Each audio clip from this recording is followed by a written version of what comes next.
Advertisement आज का topic है दोस्तों, और बहुत इजी और बहुत स्कोरिंग है ये।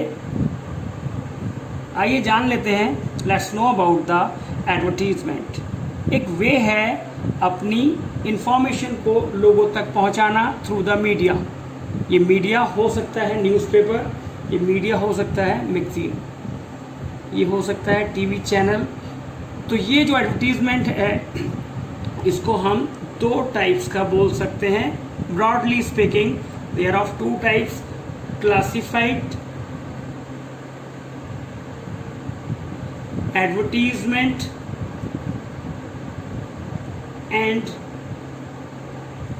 and other one is non-classified advertisement. क्या अंतर है इसके बारे में थोड़ा सा बात करते हैं। क्लासिफाइड एडवर्टीजमेंट के बारे में पहले बात करते हैं। ये छोटे होते हैं, बहुत अट्रैक्टिव होते हैं, कैची फ्रेजेस होती है इनकी, and there of many types, बहुत सारे टाइप्स के होते हैं। There is a variety of the classified advertisement such as lost and found. अखबारों में देखा होगा आपने, किसी चीज़ के खोने पर या मिल जाने पर। सिचुएशन वैकेंट, सबसे इम्पोर्टेंट, इंडिया जैसे देश में जहाँ पर नौकरियाँ बहुत कम हैं और एक ऐसा विज्ञापन जो नौकरी का ऑफ़र करता है उसे हम सिचुएशन वैकेंट एडवर्टीजमेंट कहते हैं। और ऐसे ही मकान दुकान के लिए होते हैं जो प्रॉपर्टी, किसी चीज़ को लेना है या बेचना है, फॉर सेल। और अगर अपने आप को किसी नौकरी के लिए पेश करना है तो situation wanted.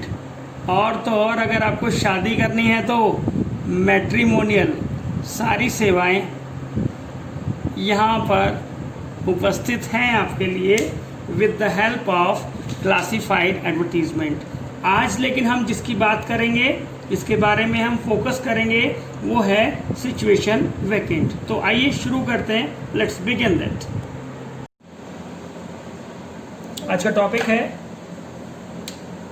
Situation vacant. Situation vacant को लिखने के लिए हम क्या करते हैं, सबसे पहले आप अपने आप को एम्प्लॉई मान लीजिए, एम्प्लॉयर मान लीजिए अपने आप को, सॉरी, नौकरी देने वाला, नियोक्ता मान लीजिए। और नियोक्ता मानने के बाद सोचकर देखिए क्या चाहिए आपको, क्या चाहिए। Think yourself as an employer.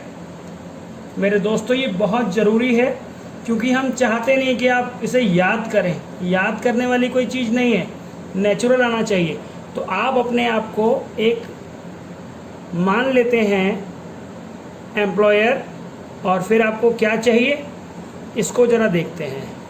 आप जब सोचते हैं कि आपकी रिक्वायरमेंट क्या है, क्योंकि आप चाहते हैं हायर करना ए पर्सन, एक व्यक्ति को हायर करना, उसकी सेवाएं लेना। तो आखिर जब तक आप एक एम्प्लॉयर नहीं बनेंगे तब तक आपके दिमाग में आइडियाज़ नहीं आएंगे। तो पहली बात तो आपके मन में जो आनी चाहिए वो ये, रिक्वायरमेंट क्या है, क्या चाहिए आपको, किस तरह का व्यक्ति चाहिए, और उस व्यक्ति में कौन सी क्वालिटीज़ होनी चाहिए, कौन से स्किल्स होने चाहिए, और क्या उसकी एजुकेशन होनी चाहिए। मैं एक बार दोबारा से बोलता हूँ, जैसे ही हम एम्प्लॉयर बन जाते हैं और किसी व्यक्ति को हायर करना चाहते हैं तो हम देखते हैं हमारी रिक्वायरमेंट क्या है, और जिस व्यक्ति को हम हायर करना चाहेंगे उसमें कौन सी क्वालिटीज़ ढूंढ रहे हैं, कौन से स्किल्स हम उसमें चाहते हैं, उसकी एजुकेशन कैसी है। इन सब को हमने ध्यान में रखा, और इनको ध्यान में रखकर व्यक्ति कैसा होना चाहिए आइए जरा बात करते हैं।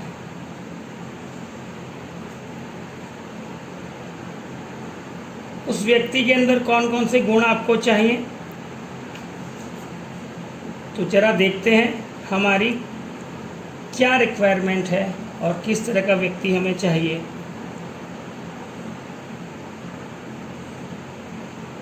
आप जो जो उसमें अच्छाइयाँ चाहते हैं खुद चेक करना चाहेंगे।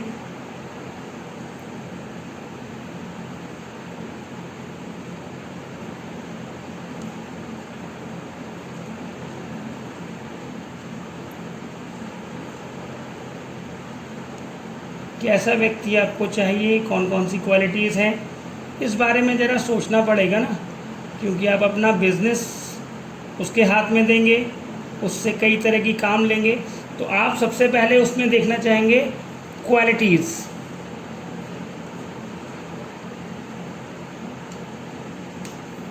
कैसी क्वालिटीज़ होती हैं, आइए ज़रा इस बारे में बात करते हैं।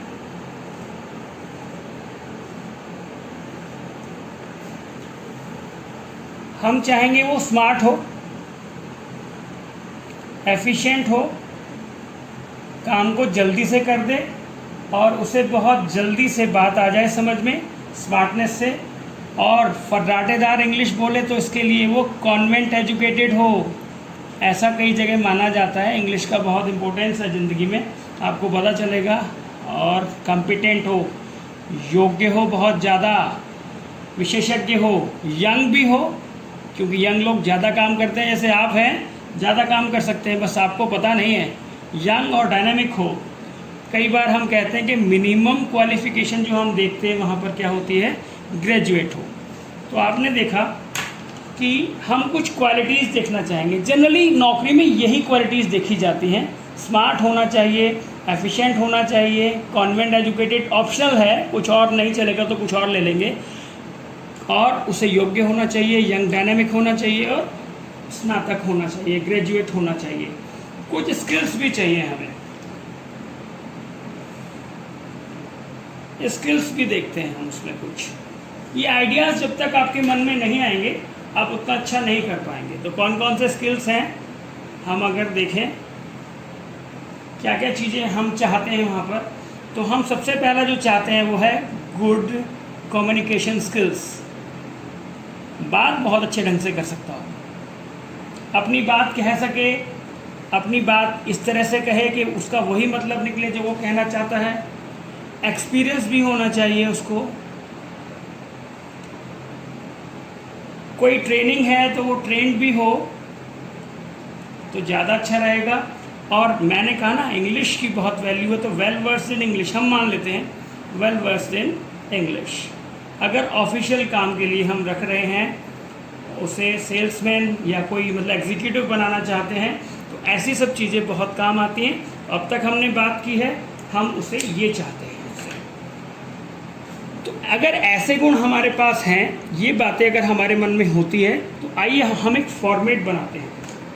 अब हमें स्टार्ट विथ अर्जेंटली रिक्वायर्ड। क्या रिक्वायर्ड आपको यहाँ लिखना पड़ेगा।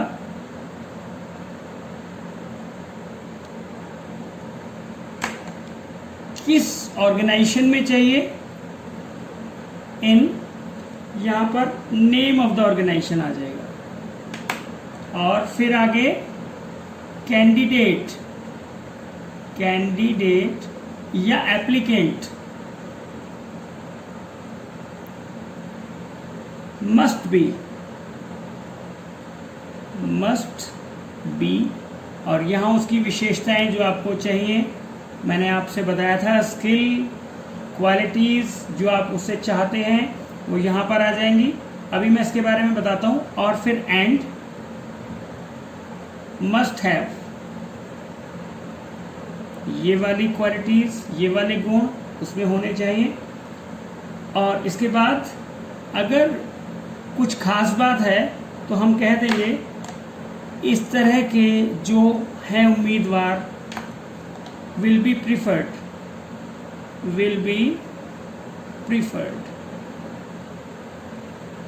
और इसके बाद हम सैलरी की बात करते हैं, सैलरी नो बार, या यहाँ पर कई लोग इस्तेमाल करते हैं निगोशिएबल। निगोशिएबल ज़्यादा ठीक है, जैसे आपको अच्छा लगे।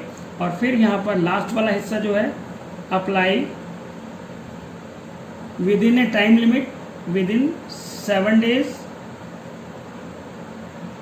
टू, यहाँ पर जिसको भेजना है उसका address, phone number, mobile number और ईमेल। लीजिए, ख़त्म हो गया। अब मैं इसको एक्सप्लेन कर देता हूँ आपको, ताकि आपको बहुत अच्छी तरह समझ में आ जाए।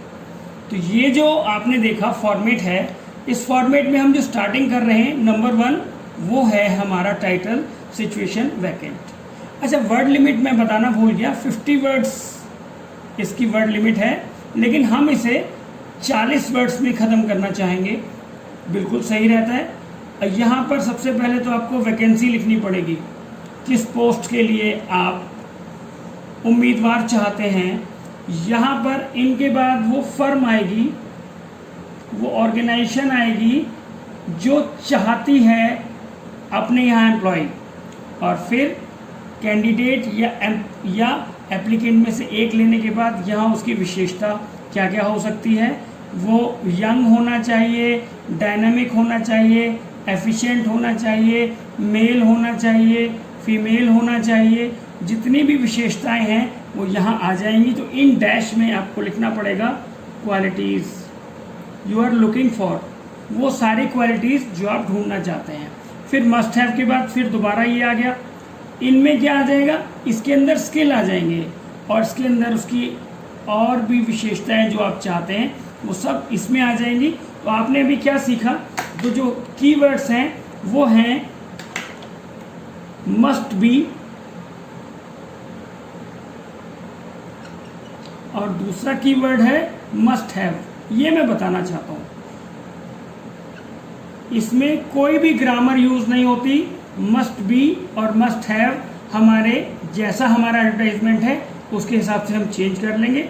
जो खास बात हम चाहते हैं स्पेशली, तो हम उसको यहाँ प्रीफर्ड के रूप में दिखाते हैं। सैलरी नो बार और अप्लाई विद इन 7 days, यहाँ एड्रेस आ जाता है जिसको हमें अप्लाई करना है। पहले डेजिग्नेशन आएगा उस आदमी का, जैसे हम कहते हैं जनरल मैनेजर या कुछ और फिर उसका एड्रेस।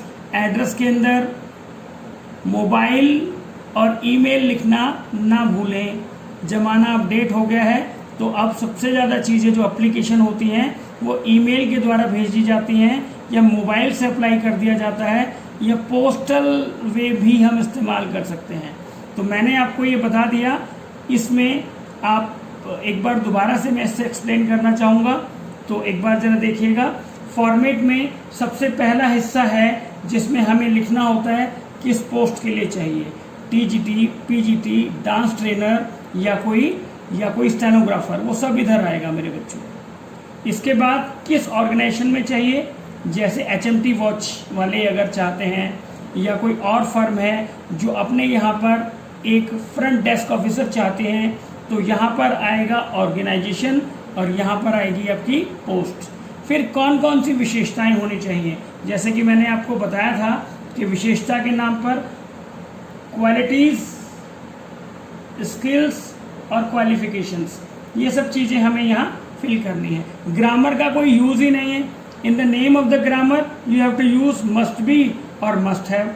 उसे ये होना चाहिए, उसके पास ये चाहिए। तो जो स्किल चाहिए, जो आपको क्वालिटीज़ चाहिए, एक्सपीरियंस चाहिए, कुछ भी चाहिए, आप यहाँ लिख सकते हैं। और सैलरी के बारे में, सैलरी जितनी जो योग्यता होगी उसके हिसाब से हम दे देंगे। तो सैलरी निगोशिएबल भी लिख सकते हैं। फिर लास्ट वाला हिस्सा जो है वो अप्लाई करने के लिए होता है। इसमें भूल मत जाना कि एम्प्लॉयर का डेजिग्नेशन और उसका एड्रेस, मोबाइल और ईमेल नंबर।